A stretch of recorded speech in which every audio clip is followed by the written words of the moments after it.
Gusto ko sanang makalimutan niya yung sakit na nararamdaman niya kahit na konti lang. Pero sa mga naririnig ko nitong mga nakaraang araw, tingin ko ako talaga nang... Napakasimple lang ang dahilan. Hindi niya ako hawak, hindi niya ako kontrolado. Pasensya na, pero ang pinakaayoko sa lahat, yung pinasusunod ako sa utos.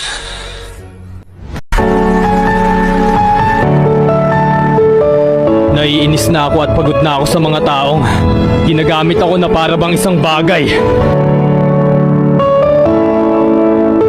Wala akong pakialam sa sinasabi ng mga tao. Wala akong ginagawa mali kaya hindi ako dapat mahiya. Ipagpapatuloy kong ganitong buhay hanggang sa tuluyan ko matupad ng dapat kong gawin.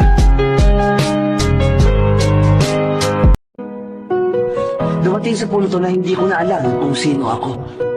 Pero hindi nagtagal, naintindihan ko na. Para makilala ang sarili mo, hindi mo kailangan makuha ang lahat ng bagay at maging perpekto. Kailangan lang. Pero, siguradong mas lalo lang ako mahihirapan kung maupo lang ako at maghihintay. Kailangan kong magsikap at buuin ang sarili kong hinaharap.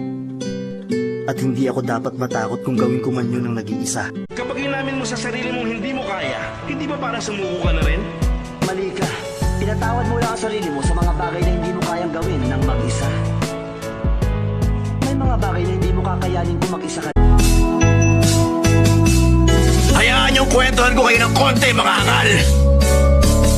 Napakalaki na naitulong sa akin ang koneksyon ko sa ibang tao.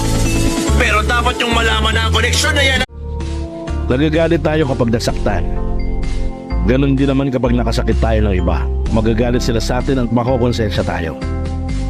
Magiging mabuti tayo sa ibang tao pag naiintindihan natin ang lubos. Hindi masamang matakot. Ang takot, ang hudyat ng pag-amin ng iyong kahinaan. Kung alam mo ang kahinaan mo, lalo ka magiging malakas at Hanggang ngayon, nagagawa ko pa rin magsinungaling. Pero, isa lang ang sigurado ako na walang sino man ang naging tapat sa buong buhay nila sa mundong ito. Wala namang perpektong tao. Lahat ay...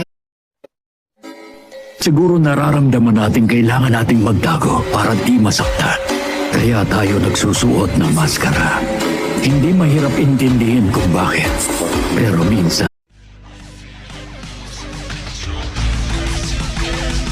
Kapag inamin mo sa sarili mong hindi mo kaya, hindi ba parang sumuko ka na rin?